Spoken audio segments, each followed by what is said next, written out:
किसी भी मंत्री, किसी भी विधायक या किसी भी सांसद को जब चुना जाता है तो वो संविधान की शपथ लेता है। लेकिन अगर संविधान की शपथ लेने वाला व्यक्ति संविधान की धज्जियां उड़ाए, कानून की अनदेखी करे तो क्या किया जाए? जी हां, योगी सरकार के एक मंत्री बिल्कुल हिंदूवादी संगठन की तर्ज पर हथियार बांटने का ऐलान कर रहे हैं, और वो भी बिना लाइसेंस के। सोचिए, संवैधानिक पद पर बैठा हुआ व्यक्ति देश में अराजकता के लिए लोगों को उकसा रहा है क्या? और क्या योगी आदित्यनाथ के इस मंत्री के खिलाफ बड़ी कार्रवाई हो जाएगी? योगी आदित्यनाथ के ये मंत्री अब जेल में जाएंगे, कुर्सी अलग से छिनेगी, क्योंकि इस बार सारी हदों को पार कर दिया गया। वैसे भी हम देख रहे हैं योगी आदित्यनाथ की सरकार के दौरान जो पुलिसकर्मी लगातार पुलिस नियमावली की धज्जियां उड़ाते हैं, उनको एक प्रमोशन मिलता है। तो ऐसे में सवाल उठ रहा है कि क्या इन मंत्री महोदय पर कार्रवाई होगी, जिन्होंने खुल्लम खुल्ला ऐलान किया कि जिसे भी हथियार चाहिए, वो भी बिना लाइसेंस वाला, यानी अवैध तौर पर हथियार चाहिए तो मंत्री जी से कांटेक्ट करे। उनका अच्छा खासा रसूख है, वो हथियार बांटते रहते हैं, और हथियार चाहिए तो आकर ले सकता है। उत्तर प्रदेश में अराजकता फैलाने का ऐलान योगी की मंत्री की तरफ से किया गया हो, क्या कार्रवाई होने जा रही है? जेल जाने वाले हैं? नाम क्या है बताता हूं। नमस्कार, मैं हूं प्राज्वल गौतम और आप देख रहे हैं न्यूज सर्किल। दरअसल एक मंत्री है, वैसे तो आपने उनको देखा ही होगा, सुना ही होगा, बहुत बड़ी बड़ी बातें करते हैं। जब एनडीए के साथ रहते हैं तो उनको समाजवादी पार्टी बुरी लगती है, और जब सपा के साथ जाते रहे तब वो योगी, मोदी, शाह की हंसी उड़ाते रहे। जी बिल्कुल सही पहचान रहे हैं, मैं ओम प्रकाश राजभर की बात कर रहा हूं। एक बार फिर से मंगरू चाचा का बयान आ गया। इससे पहले भी कई तरह के उनके बयान उनकी आफत बढ़ाते रहे हैं। इससे पहले करनी सेना ने उनके खिलाफ मोर्चा खोला था, तब इनको याद नहीं आया था कि जवाब कैसे दिया जाए, क्योंकि मालूम है कि करनी सेना पर किसका आशीर्वाद है। उसके बाद एबीवीपी के कार्यकर्ताओं के बारे में बोल दिया था। वो बात अलग है कि एबीवीपी के कार्यकर्ता खुद योगी आदित्यनाथ से नाराज थे। खुद उन्होंने नारेबाजी की थी कि जब जब योगी डरता है पुलिस को आगे करता है। जब योगी आदित्यनाथ को खुश करने के लिए ओम प्रकाश राजभर ने बयान दिया तो ओम प्रकाश राजभर के मंत्री वाले आवास पर, जी हां, मंत्री आवास पर हमला कर दिया था एबीवीपी के कार्यकर्ताओं ने। पुलिस बेबस नजर आई थी। लेकिन अब उत्तर प्रदेश में हथियार बांटने का ऐलान कर रहे हैं, वो बिना लाइसेंस के। जरा पहले सुनिए क्या कह रहे हैं ओम प्रकाश राजभर, सुनते चलिए।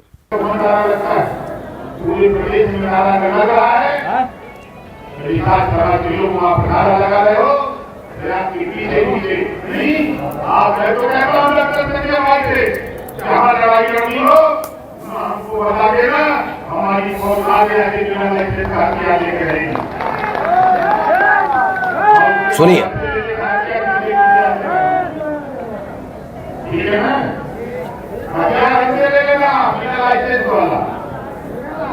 हम बिना लाइसेंस का हथियार पिछड़ों को, दलितों को और दलितों को बांटते हैं। ले जाओ, अपना मजा करो। अब आप सुन रहे हैं, ये कह रहे हैं दलितों को, पिछड़ों को और अल्पसंख्यकों को बांटते हैं। ये बांटते हैं हथियार, ये याद रखिएगा, कोई और नहीं कह रहा। योगी सरकार के मंत्री ओम प्रकाश राजभर कह रहे हैं। दरअसल हुआ यह है कि अब से 3-4 दिन पहले कुछ खबरें निकल कर आई हाल ही में। अब तक तो केवल नफरत उगली जाती थी एक समुदाय विशेष के खिलाफ। फिर एक खबर निकल कर आई, खासतौर पर पश्चिमी उत्तर प्रदेश में हिंदूवादी संगठन के लोग हथियार बांट रहे थे घर घर जाकर, यानी तलवार बांट रहे थे। उनको लगा इससे वाहवाही होगी और पीठ थपथपाई जाएगी। हुआ यह कि उनके खिलाफ कार्रवाई हुई, लेकिन तब भी वो सहमे नहीं। हथियार बांटने का काम चलता रहा। उन्हें मालूम है ज्यादा से ज्यादा क्या होगा, थोड़े दिन जेल में रह लेंगे, बाहर आ जाएंगे। घर मकान दुकान कोई तोड़ ही नहीं सकता उनका। खासतौर पर उत्तर प्रदेश में तो ऐसी अराजकता फैलाने वाले लोगों के खिलाफ कैसे कार्रवाई होती है सबको पता है।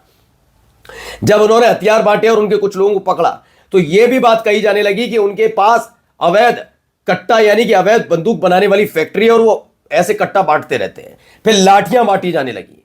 लेकिन इस बीच जब सवाल पूछा तो अपने आप को साफगोई के साथ बताने लगे कई हिंदूवादी संगठन के नेता कि भाई ऐसा है कि हमने किसी को मारने के लिए नहीं कहा, केवल हथियार बांटे हैं।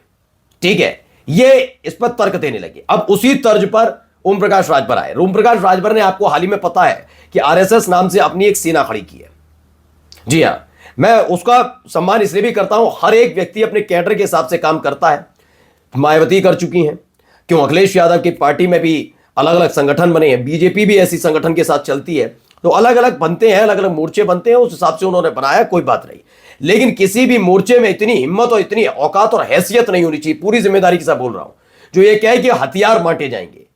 आप देश के अंदर अराजकता को बढ़ावा दे रहे हैं। सोचिए, मंच पर खड़े होकर एक तो हथियार बांटने का ऐलान करना मंत्री की तरफ से बड़ी बात, दूसरा कहना है कि बिना लाइसेंस के यानी अवैध तौर पर हथियार बांटने का न केवल ऐलान बल्कि यह भी कहना कि हथियार बांटते रहते हैं। ओम प्रकाश राजभर हथियार बांटते हैं, खुद वो स्वीकार कर रहे हैं कि हां मैं हथियार बांटता रहता हूं और अगर आप लोगों को भी हथियार चाहिए तो आ जाइएगा। कहां पता दिया गया है तो जरा सुनिए। बिना लाइसेंस हथियार बांट रहे ओम प्रकाश राजभर 18 तारीख को आजमगढ़ बुला रहे। देखिए इसमें क्या कहा गया है खबर में। सुहेलदेव भारतीय समाज पार्टी के मुखिया और योगी सरकार के मंत्री ओम प्रकाश राजभर ने बड़ा बयान दिया। निषाद पार्टी के संकल्प दिवस कार्यक्रम में ओम प्रकाश राजभर ने कहा कि जिसको बगैर लाइसेंस ही हथियार चाहिए हमसे ले ले। आजमगढ़ में 18 तारीख को मिलेगा, आइएगा आप लोग। पिछड़े, दलित और अल्पसंख्यकों को अगर जरूरत हो तो हमसे बिना लाइसेंस के हथियार ले जाना। अल्पसंख्यकों को बिना लाइसेंस के हथियार बांटे जा रहे हैं, पिछड़ों को, दलितों को बिना लाइसेंस के हथियार बांट रहे हैं। अंदाजा लगाइए ये आदमी कैसे भड़का रहा है लोगों को।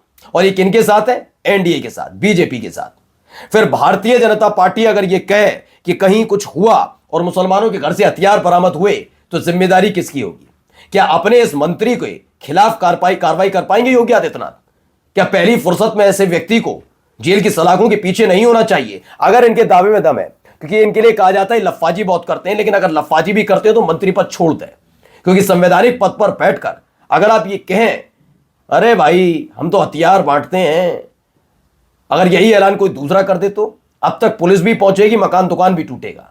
लेकिन राजभर पर क्या प्यार उड़ेला जाता और कानून को खूंटी पर टांग दिया गया है? यह सवाल पूछना जरूरी है। देखिए हुआ कहां था।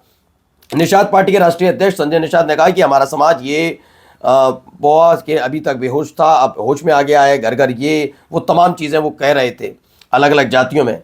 उसके बाद आए ओम प्रकाश राजभर। ओम प्रकाश राजभर ने खुल्लम खुल्ला ऐलान कर दिया कि वो हथियार बांटते हैं। अब मैं बस इतना कहना चाहूंगा कि कल अगर कहीं कोई घटना घटती है और मुस्लिम समुदाय के यहां से अगर कुछ बरामद होता है, दलितों के यहां से कुछ बरामद होता है, पिछड़ों के यहां से अगर कोई हथियार बरामद भी हो जाता है तो सबसे पहले उसकी जांच ओम प्रकाश राजभर से तार जोड़कर जरूर करिएगा कि कहीं वो ओम प्रकाश राजभर के कार्यक्रम में जाकर हथियार तो लेकर नहीं आया था। कर पाएंगे? नहीं।